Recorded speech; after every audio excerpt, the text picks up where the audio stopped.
gamin en Nouvelle-Zélande, j'ai vu 3 ans pour cater, 26 ans. Où ça? 26 ans. Ah ouais.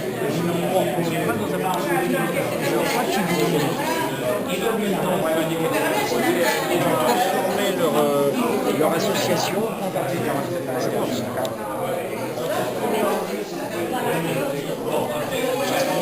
L'ambiance est studieuse. Hein? Pas de choses qui fâchent. Ça discute. Moi j'espère qu'on pourra boire un petit coup après ça, je sais pas. Hein? Bah oui, Hein? il va chercher un libéraux. Voilà, ouais. Il a raison, votre collègue va se dessécher ici. Ouais.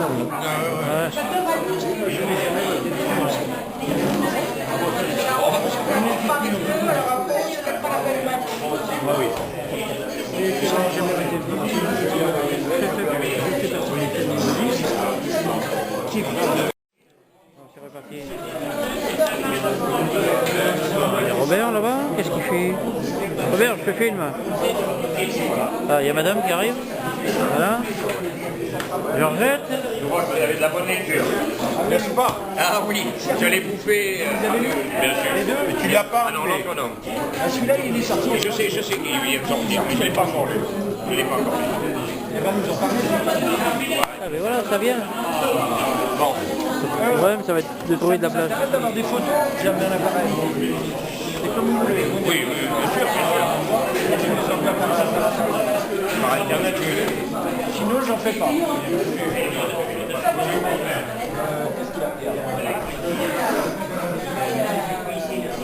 Bon, je crois qu'il y a des... Il y a pour s'asseoir là-bas au fond. Restez pas à l'entrée comme ça.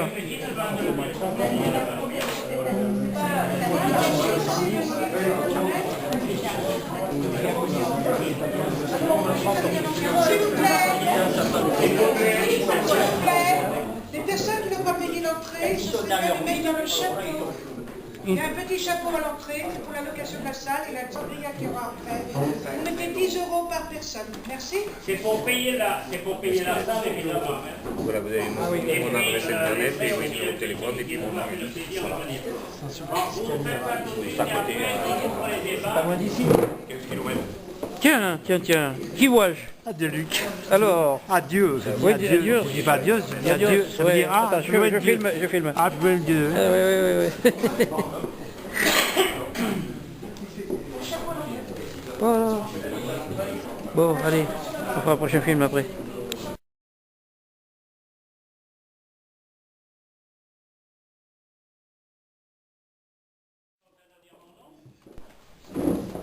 Mais avant d'ouvrir le débat, je voudrais dire ceci. Ce soir, avec mon ami Francis Patré, nous sommes allés à la commune de Carverne. Et pour ceux qui sont au courant et pour ceux qui ne sont pas au courant, je vais le dire. Il y a un très gros problème de plan de substitution et le maire Bruno Gessin a dit il n'y aura plus de plan de substitution, c'est terminé, car cela nous coûte trop cher. Alors il est évident qu'il y a quand même 28 familles dites musulmanes et ça leur déplaît évidemment. Alors ce soir, ils avaient fait une réunion, une manifestation devant la mairie. Alors Francis, nous nous sommes pris tous les deux par la main et on a dit on va aller voir et écouter ce qui se passe. Alors Francis est parti d'un côté à la sortie des écoles pour poser des questions aux parents d'élèves. Qu'est-ce qu'ils en pensaient? Comment ceci, comment cela? Il a eu des réponses où on se dit qu'est-ce qu'on fout ce soir tous ici dans cette réunion? Voilà. Ce sont des gens qui disent ah mais oui, mais il faudrait parler avec eux, il faut discuter. Ne perdons pas notre temps à discuter. N'oubliez surtout pas que la loi 1907 a autorisé les Juifs à devenir français à la seule condition, c'est qu'ils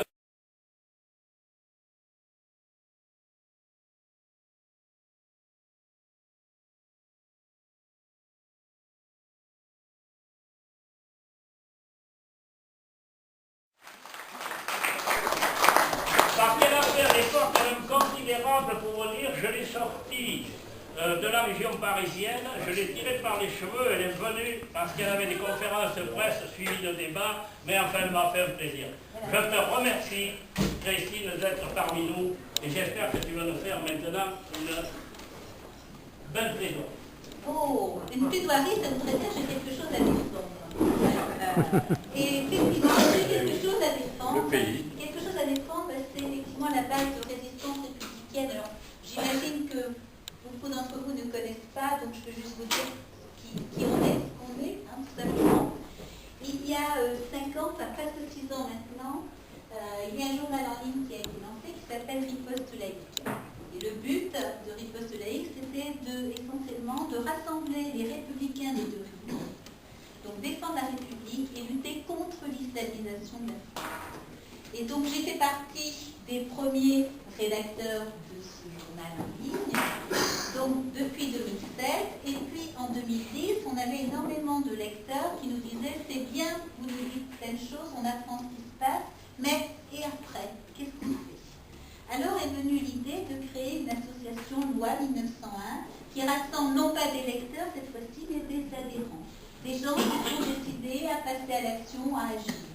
Et elle naît donc comme ça, Résistance républicaine, donc il y a pratiquement 3 ans. Et donc, nous, notre but, c'est d'être suffisamment nombreux pour peser en rassemblant des gens sans être affiliés à un parti politique. Notre idée, c'est de ne pas être effectivement marqué politiquement, mais de permettre à des gens de toute opinion, de tout engagement, de se retrouver. Et les premiers banquets qu'on a fait pas mal de banquets républicains, c'était assez fabuleux. On avait même des gens du NPA, avec d'un côté, des gens du FN, des gens du NPA, je dois dire qu'on en a eu 2, et ils sont passés très vite de l'autre côté, parce qu'il y avait une erreur quelque part.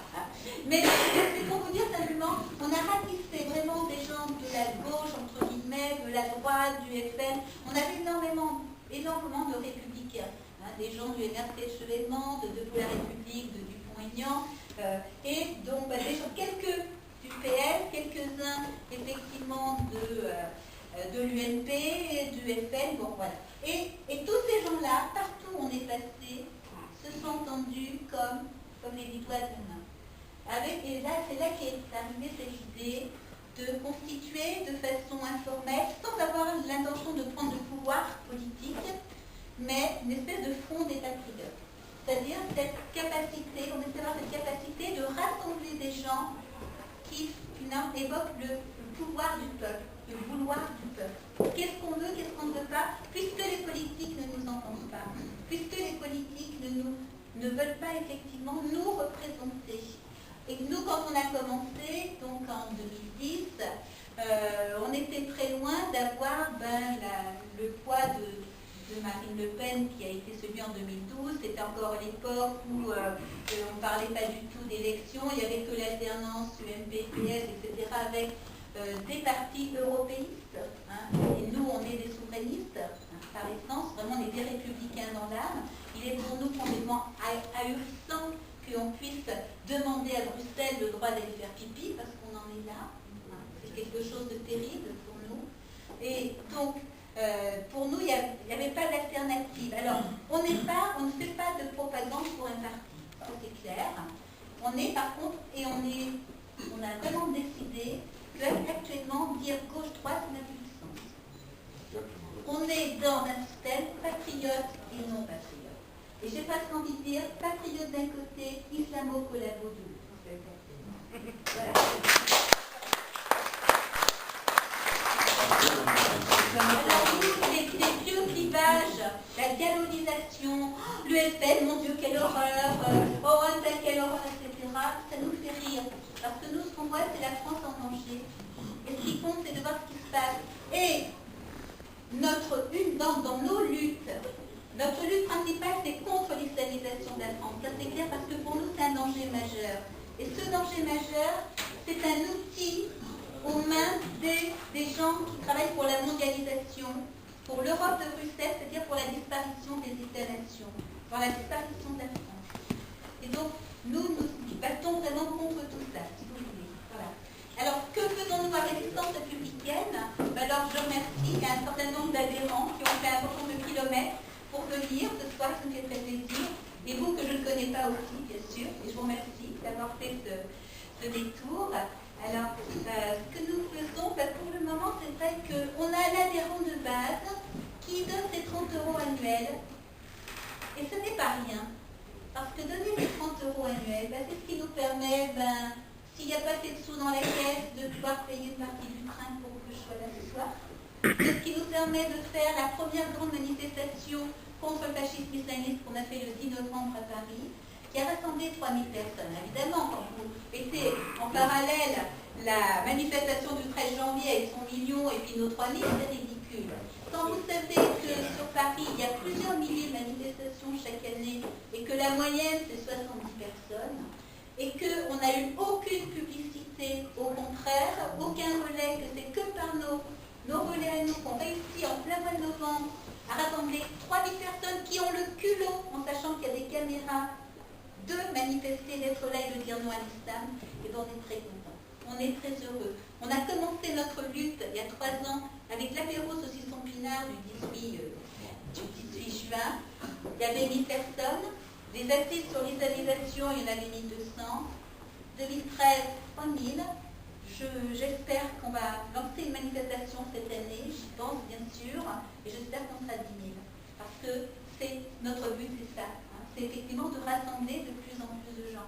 Donc, voilà, on a donc l'adhérent de base qui n'a pas le temps, pas l'envie, la peur, etc., qui nous donne plein d'argent, c'est bien. Ça nous permet, une manifestation comme celle du 10 novembre, c'est 4 000 €. Ça n'a l'air de rien, il faut les sortir pour une petite association qui ne vit que de ses adhérents. Et ça nous permet aussi de peser. Parce que quand moi je passe beaucoup de temps à rencontrer des politiques, et on fait beaucoup des politiques qui vous disent ah c'est bien ce que vous faites, c'est bien ce que vous dites, bon ben vous allez suivre, je ne peux pas. Bon. Évidemment là ça devient beaucoup plus compliqué, mais il n'empêche qu'on fait ce travail. Je veux dire, il y a tout le travail qui ne se voit pas, mais qui est un travail d'information, et quand on arrive en disant il y a un millier d'adhérents à Résistance républicaine, ça marque, ça joue. Ça pèse. Et quand vous faites un article et que vous dites il y a quelque chose d'épouvantable qui est en train de se passer dans une école où la maîtresse a dit qu'il ne fallait pas dessiner le croix de Saint-Nicolas, c'est bien, et que vous avez 200, 300, 500 personnes qui envoient des courriels, qui téléphonent et que ça crée un petit buzz, ça n'empêche pas le scandale, mais ça empêche quelque chose de très important, c'est que dans l'école d'à côté le font pas. Parce qu'ils auront peur du harcèlement. Et il faut, quand je dis quelque chose de très important, notre force à nous, clampins de base X, Y, Z, c'est qu'on n'est plus isolés, chacun dans son coin chez soi, c'est qu'on est capable, grâce à Internet, grâce à des réunions comme ce soir, grâce à des associations comme Résistance républicaine et bien d'autres, d'avoir un poids, de peser et de changer les choses. La peur change de camp parce qu'on est ensemble. Et ça, c'est quelque chose de fondamental. Il ne faut pas l'oublier, ne restez pas isolés, entrez dans des structures. Alors, ça peut être une structure politique, adhérez au FN si vous voulez, adhérez à Debout la République si vous voulez. Je n'ai pas d'état d'âme. Ce que je disais tout à l'heure sur l'FN, nous, on ne fait pas de pub. Simplement, on a été très clair. On a commencé en septembre 2012 parce qu'on a écrit avec Pierre Cassan, Ali, qui s'appelait La faute du Bobo Josselin. On a imaginé, c'est un roman de politique fiction. On a imaginé ce qui se passerait si un certain Lasland arrivait au pouvoir en mai 2012. Et on appliquait le programme socialiste et on a montré dans ce roman ce qui allait se passer. Je crois qu'on est resté en dessous de la vérité. C'est terrible. Mais notre mot d'ordre à partir de septembre 2012, à Résistance républicaine, ça a été tout sauf la gauche. Et celle qui vous dit ça, c'est une femme de gauche. Je suis une femme de gauche et je reste une femme de gauche. Le seul problème, c'est que la gauche, c'est plus la gauche. C'est-à-dire que moi, les valeurs patriotiques de base, pour moi, c'est des valeurs de gauche. Moi, j'ai commencé au PS et je ne suis pas une femme de droite, au sens traditionnel, mais on s'en fout totalement. Ce qui compte, c'est qu'on est ensemble pour lutter sur quelque chose. Il sera toujours temps de s'engueuler après. Voilà. Et donc, nous, on a fait cette campagne, justement, qui font tout sauf la gauche. Qu'est-ce qui s'est passé quand on a vu arriver le premier tour? On a dit, ben voilà, résistance républicaine, on ne va pas vous dire votez à tel, vous n'êtes pas des gamins à qui il faut tenir la main. On va vous dire, si vous croyez à nos valeurs, nous, pour nous, les seuls patriotes, puisqu'on a fait très séparés, les seuls patriotes, c'est Dupont-Aignan et c'est Marine Le Pen. Vous faites ce que vous voulez. Ensuite, deuxième tour, on a dit tout sauf la gauche. Hors de question de laisser passer Hollande et ce qui va se passer derrière. Il faut voter Sarkozy, même si, même quoi. Voilà. Les législatives, on a refait la même chose. Premier tour, patriote. FN, debout la République, il y a ça. Compliqué. Deuxième tour, s'il y a une triangulaire, vous votez pour soit le FN, soit l'UMP de votre canton, selon que c'est un patriote, selon ses positions contre l'Europe, sur l'islam, etc.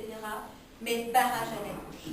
Voilà notre façon à nous de faire de la politique qui nous permet de rassembler des gens sans qu'on s'engueule sur des prises de position, de politique, etc.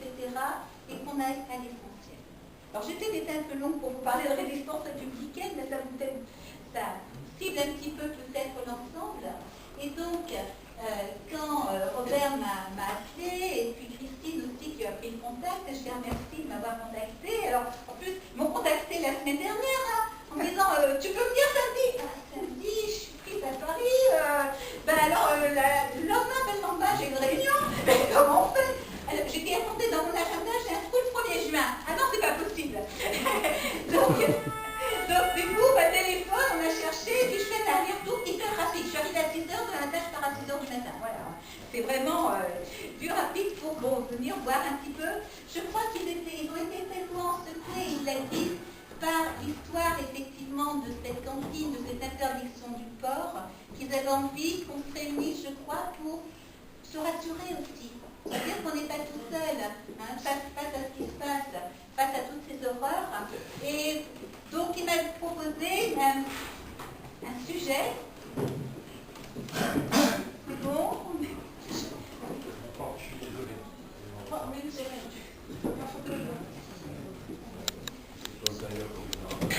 donc proposer. Viens là.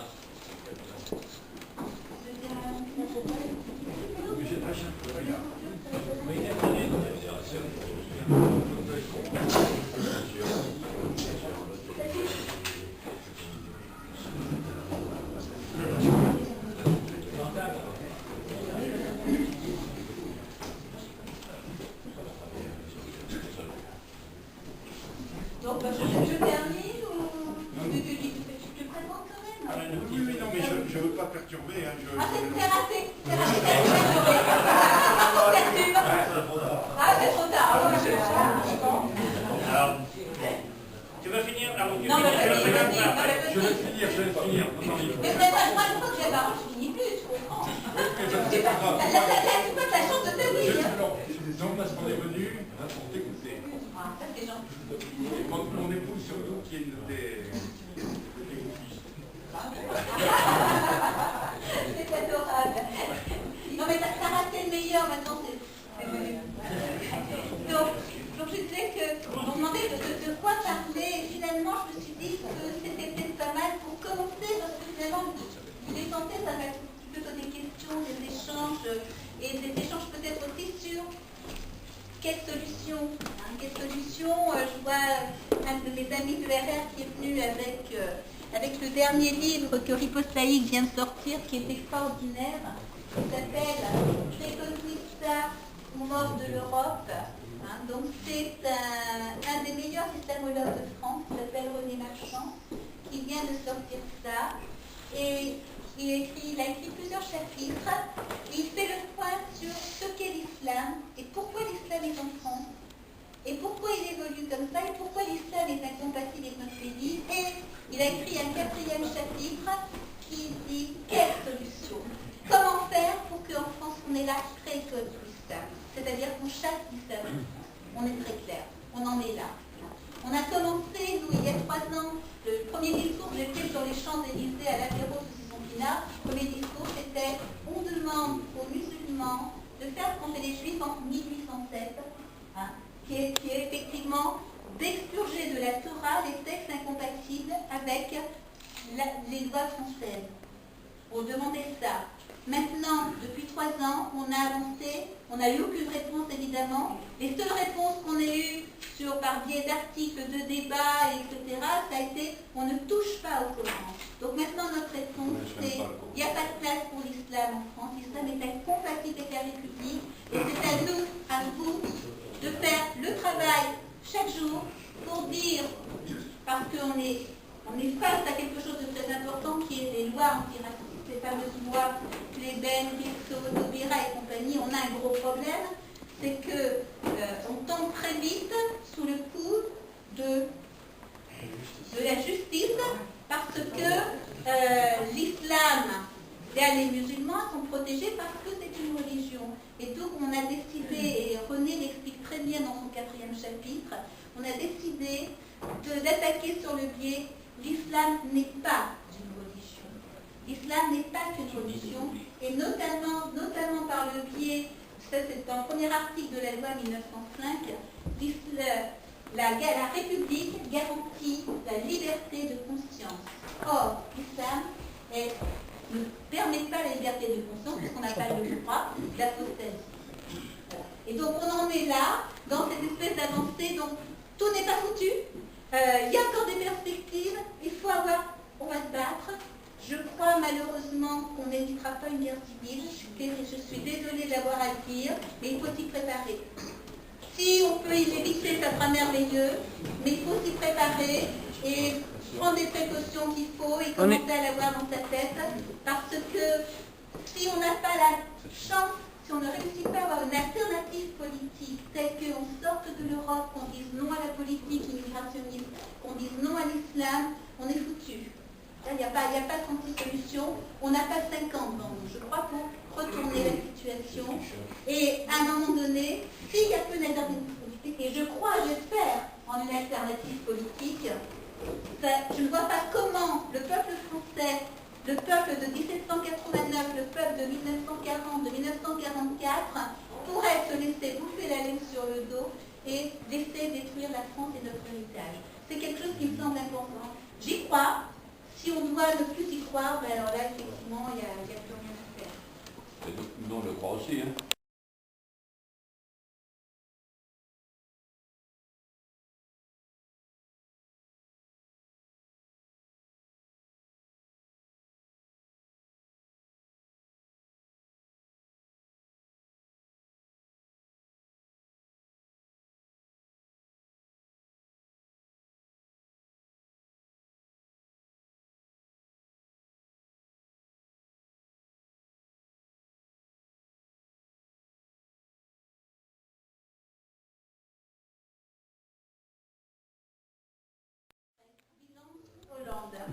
Alors, je ne sais pas si c'est la tête parce que j'ai l'impression que tout le monde est peut-être au courant, je ne sais pas pourquoi. Et parce qu'on le souffre tous les jours. Ah bon? Et donc, oui. Et une petite seconde, parce que entre la laïcité et le triste bilan de notre cher François Hollande, tu veux bien te lever? Quand même. Non, mais je vois qu'elle a bien. Voilà. Je te remercie, Alain, d'être venu. Oui. Parce que malgré des indications qui étaient un petit peu... je n'ai pas donné. dans des bonnes façons. Alain, je suis contente parce que quand je lui ai demandé pour envoyer à mes adhérents l'adresse du Café Orient, il dit mais il n'y a pas d'adresse, tout le monde connaît le Café d'Orient. Ok, mon capitaine. Et alors, il y a un GPS, tu peux le dire. Alors, pour ceux qui voulaient, mon ami, tu le sais que nous sommes très amis, c'est Alain de Peretti. Tu auras des conversations avec cette dame qui t'attend, tu sais, de venir me poser des questions. Alors, Alain de Peretti est un ardent défenseur de cette boucherie à l'Alpe. Il ne veut plus entendre parler. Voilà, on n'a pas été reçu par les préfets parce que et on a été pas bien vu cette journée-là. Mais enfin, Alain, tu es là, je te remercie. alors justement, je voulais vous parler du halal. Voilà, Parce que c'est important. mon activité métapolitique sur le halal. Pourquoi?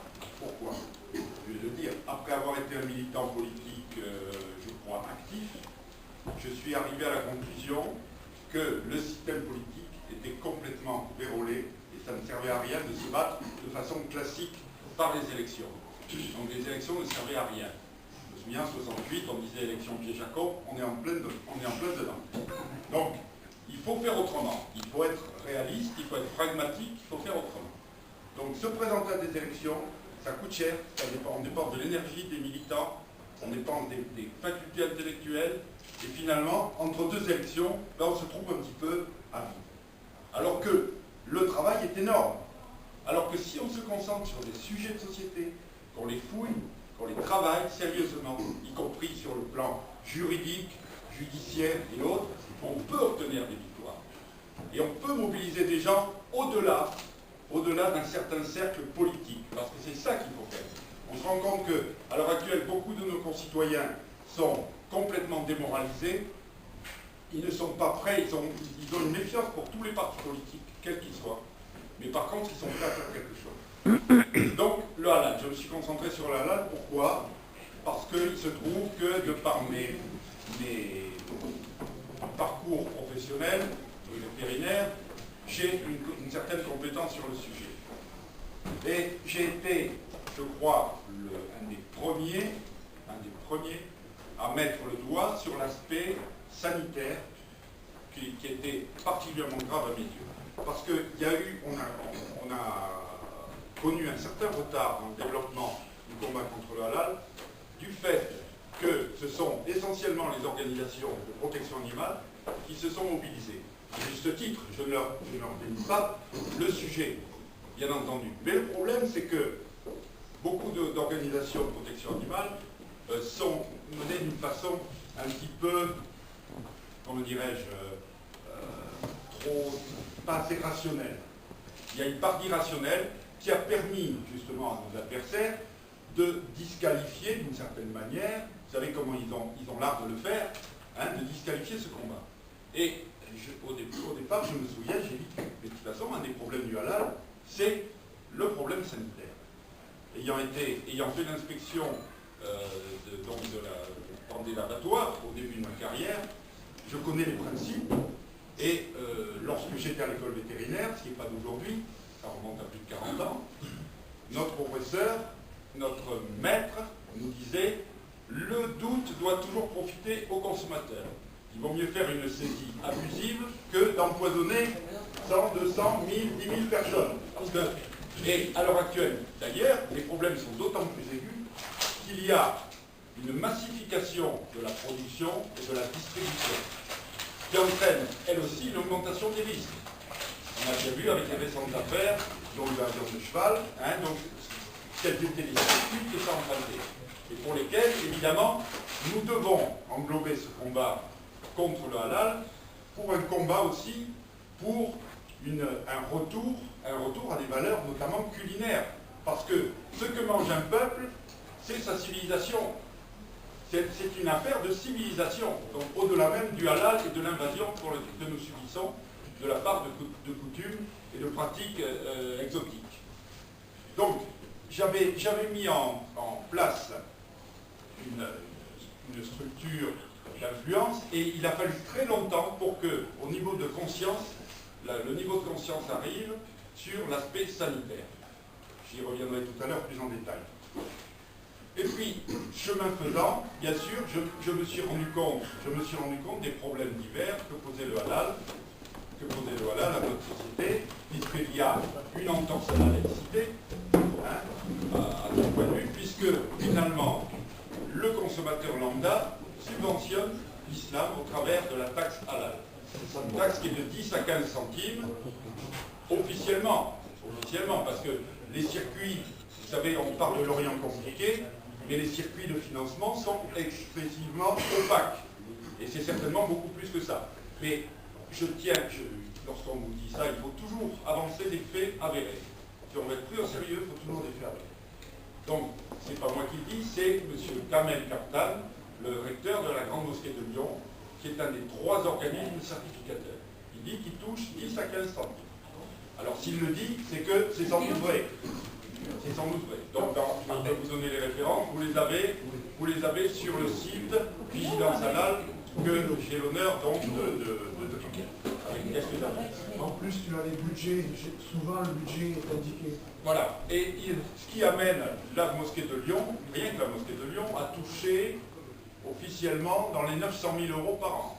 Vous voyez, c'est quand même pas rien. Et avec un bénéfice à peu près de 300 000.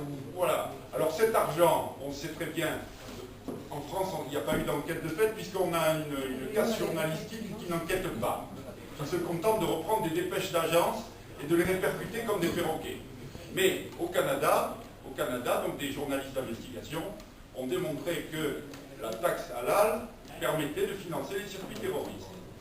Alors, vraisemblablement, on a tout lieu de penser que c'est peut-être le cas en France. Alors, je continue. Donc, le problème de la laïcité, la tromperie du consommateur, qui est punie normalement par la loi, et il y a donc aussi une discrimination à l'embauche, puisque normalement, seul un musulman peut pratiquer cela.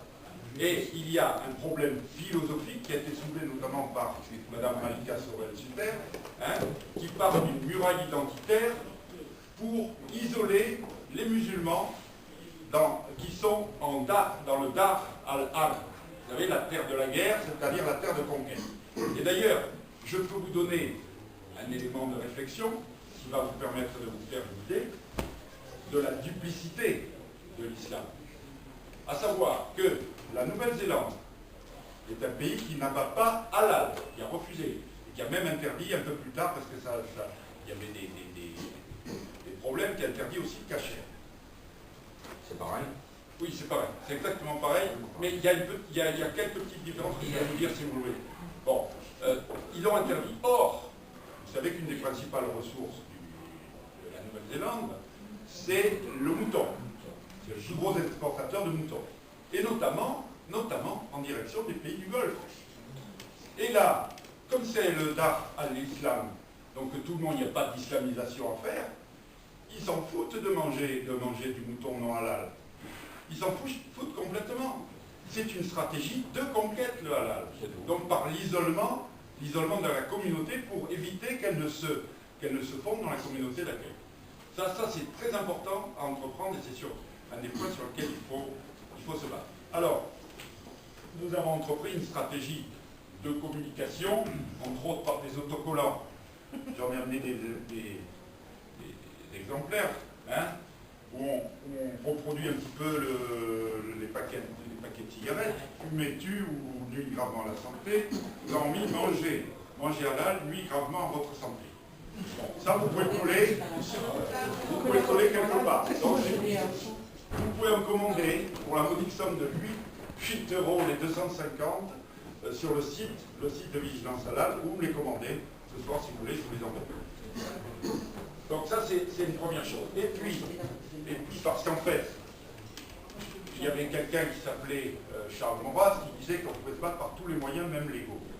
Il ne faut jamais éliminer les moyens légaux. Donc ces moyens légaux, nous sommes en train, alors je suis en train de chercher un avocat, j'en ai presque trouvé un, donc qui soit en mesure de s'occuper de prendre en charge. Le problème des avocats, c'est qu'ils sont aux abonnés absents et qu'on a besoin pour un dossier un petit peu épineux ou voilà. Bon, donc il faut trouver un avocat militant qui en plus nous fasse des prix. Évidemment, il est certain qu'il faut les financer, et ça on trouvera à le financer, mais il faut quand même qu'il ne nous fasse pas trop payer. Bon. Donc il y a deux moyens que nous sommes en train de préparer, et je les préparais de façon très approfondie déjà sur le plan juridique. D'abord, il y a une loi donc, du 28 décembre 2011 qui impliquait qu'à partir du 1er juillet 2012, tous les abattoirs qui abattent halal soient soumis à une obligation de commande et donc soumis à une autorisation préfectorale. Cette autorisation préfectorale, j'ai en main donc le dossier que les préfets devaient faire respecter, le cahier des charges, je peux vous dire, ce cahier des charges, il est intenable. C'est-à-dire qu'il n'est pas tenu. C'est-à-dire que si on fouille donc dans ces abattoirs, et même ils sont fouillés, je peux vous dire qu'on peut attaquer ces arrêtés préfectoraux, hein, et demander justement devant un tribunal administratif, en référé, la suspension des autorisations. Donc il me faut un avocat qui fasse, je suis en train d'avancer sur le dossier, qui va nous faire un mémoire qui sera reproductible en changeant juste la date de l'arrêté et le numéro de l'arrêté, qui sera applicable dans un département de thèse pour commencer, et ensuite on va le déposer dans 30, 40, 50 départements, pour un effet de masse. Effet de masse pour avoir un effet médiatique, on pourra répercuter, évidemment, parce que le problème du tribunal administratif, c'est que ce n'est pas très médiatisable ni médiatisé. Hein. Donc voilà. Tout ce qu'on cherche aussi, c'est de faire du bruit autour de nos actions.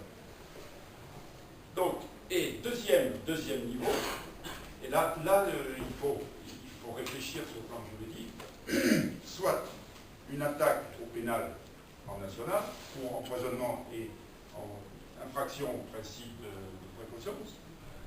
Hein. Donc, et on a de la matière, notamment un arrêté ministériel de 2007 du ministère de la Santé qui demande à la restauration collective de faire cuire tous les steaks hachés à cœur. Et d'ailleurs, vous regarderez, je suis en rapport avec une de nos vigilantes, une dame, parce que c'est surtout les dames en fait, hein, pour connaître ce point, qui est dans le Var, qui a remarqué que chez Carrefour, il y avait des steaks hachés bio, surgelés, qui est bio, mais sur lequel il y avait très important de rester toujours dans ce domaine. Alors évidemment, vous entendez toutes sortes de raisonnements, des gens qui vous disent « ouais, mais quand on assomme l'animal, il souffle, etc. » Et bien sûr que l'abattage n'est pas parfait. De toute façon, malgré tout, abattre une bête pour la manger, c'est toujours un acte où il y a quand même un minimum de violence, donc difficilement faire autrement. Mais il y a à l'heure actuelle, donc, ces moyens juridiques qui existent. Alors, on hésite un petit peu entre le pénal et le civil, parce que le civil, on peut demander des dommages et intérêts qui sont bien supérieurs au pénal. Et on peut faire autant de bruit qu'avec le pénal. Et donc, on pourrait avoir des ressources, si je veux dire, si on gagnait contre l'État. Voilà. Donc ça c'est un gros morceau auquel on est en train de s'attaquer et qui est en gestation avec la problématique, évidemment, qui est celle de trouver un avocat. Alors voilà. Alors j'ai fait la connaissance d'ailleurs au cours de ce combat de gens très sérieux, des scientifiques, des gens qui se battent aussi sur ce niveau-là, qui m'aident beaucoup, et notamment l'un d'eux, le docteur Tillier, qui est un expert européen, qui a d'ailleurs réussi à faire mettre en examen Martine Aubry pour le dossier de l'amiante. Donc il a fait Martine Aubry à son chasse. Et donc il m'a indiqué un avocat que je n'ai pas pu voir encore, parce qu'il avait un empêchement au dernier moment en plus. C'est l'avocat, alors je suis un peu embêté, mais il est d'accord pour prendre le dossier, qui est l'avocat de Greenpeace. Voilà. Alors, donc vous voyez, donc, je suis un peu... oui. Voilà, donc, nous sommes les mêmes plaines, je risque rien. De toute façon, je risque rien. Vous voyez, donc, sur ce dossier, alors, on se heurte à, évidemment, l'opposition aussi, il faut bien dire, de la communauté juive, donc qui freine aussi les quatre fers et qui explique sans doute aussi le retard pris dans cette interdiction. J'ai rencontré aussi un député qui s'appelle Nicolas Duic, député UMP, qui, sur ma demande, a redéposé un projet de loi. Et voilà, et je lui ai donné des munitions, il n'avait pas. Donc donner des munitions très précises sur le plan particulier. Donc voilà, c'est un travail d'influence transparti, donc qui fait appel aux actions citoyennes, parce que maintenant je pense que les citoyens doivent se prendre en main, en dehors même de toute activité partisane. Et c'est pour ça que je suis avec intérêt le travail de notre amie Christine, hein, justement parce qu'elle est tout à fait dans cette optique, c'est-à-dire que après chacun est dans le parti qu'il veut, il faudra bien qu'un jour ça s'exprime sur le plan électoral. Mais moi, à la limite, j'en suis arrivé au point où si même un député socialiste ou un gouvernement socialiste mettait en place des mesures de salut public, je n'en y verrais strictement aucun inconvénient. Aucun inconvénient. Hein, donc, parce que, ayant été, je vous dis, militant politique, malheureusement, très très longtemps, je me suis rendu compte qu'en étant dans un mouvement politique, c'est humain. On acquiert très rapidement un esprit de chapelle. Et qu'on ne critique plus, il ne faut pas critiquer parce que c'est pas bien, etc. Et on finit par avaler des couleurs quelquefois et des choses qui vont à l'encontre de ce qu'on pense. Et ça, c'est pas bien. Donc maintenant, sur la fin de mes jours, j'ai décidé d'être un homme libre, hein, et donc de travailler pour ce qui me plaît et avec les gens qui me plaisent. Les gens qui me plaisent et qui font du bon boulot, hein, comme la résistance républicaine. Voilà, donc, et qui remue un peu la couenne de ce peuple qui est endormi. Hein, parce qu'en fait, c'est ça. Hein. On sait que les Français sont les champions du monde de la consommation d'anxiolytiques et de somnifères, et ça se démontre tous les jours. Hein. Ça se démontre tous les jours. Donc il faut les réveiller.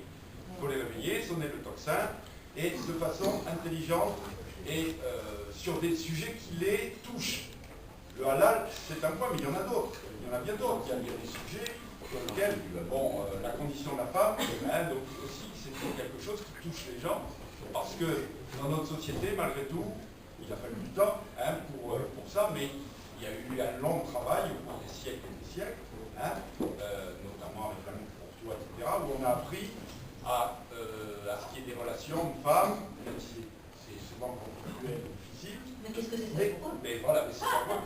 Mais voilà, donc c'est quelque chose qui fait partie de notre société, hein, au plus profond de nous-mêmes. Et ça aussi, ça permet de motiver les gens, quel que soit leur horizon et leur origine politique.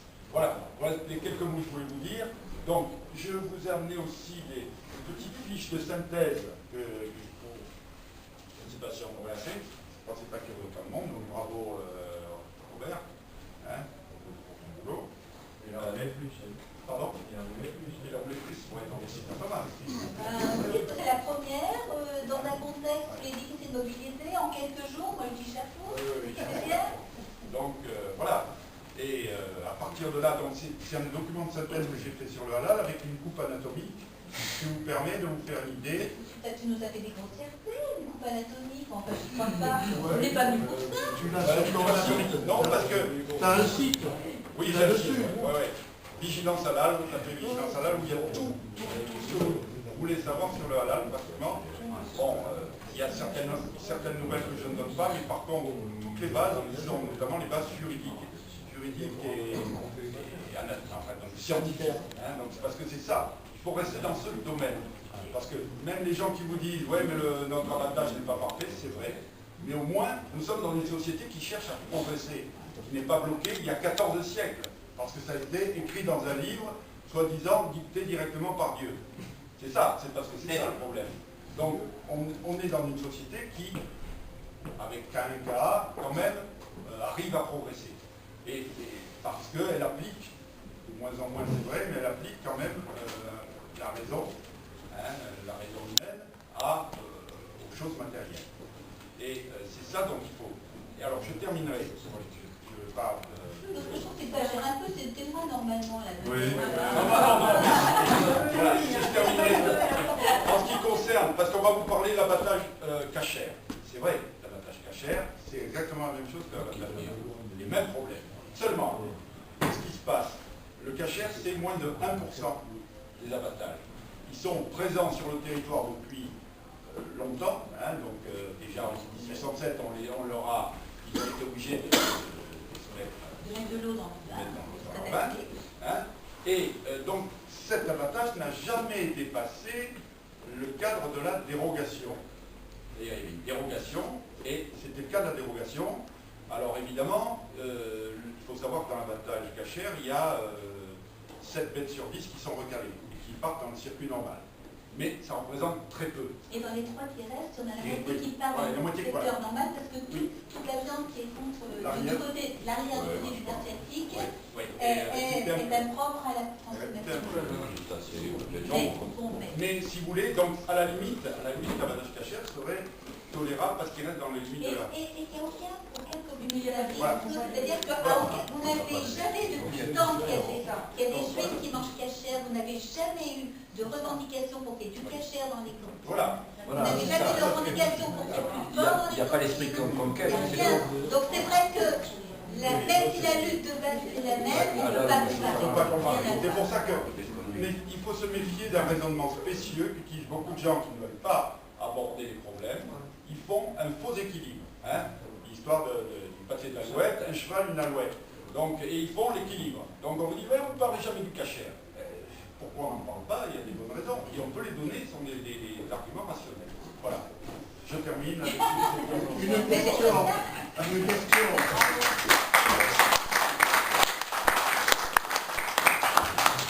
Merci Alain. Écoutez, c'est toujours passionnant d'entendre parler du LM et surtout ce côté justement médical, scientifique, qui fait que là on est au-delà du problème de laïcité, puisque on touche, et c'est ça qui est important dans notre argumentation, c'est toucher aux peurs de chaque service.